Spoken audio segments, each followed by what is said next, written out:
All right, doing a quick interior review of the subframe after it was painted and primed. Did a quick peek, and man, it did a pretty good job of getting in there with the sandblaster and getting inside the primary and painting.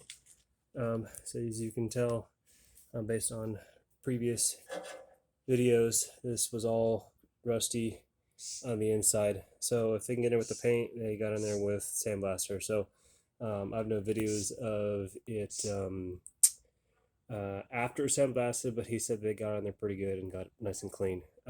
So just by looking at this end, they did a pretty good job. So I've got some paint to paint on the inside on top of the primer. So that was the front right we just looked at. Here's the front left. So it is nice and clean in there.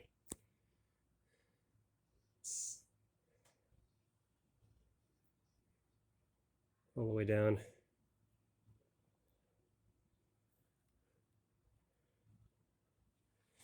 And then the other end.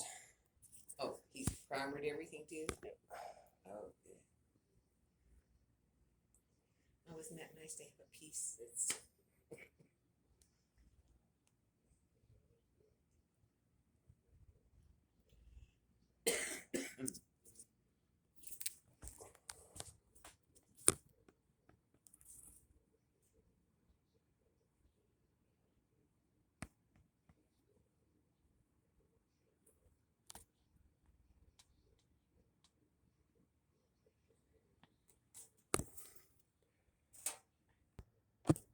Here's the underside.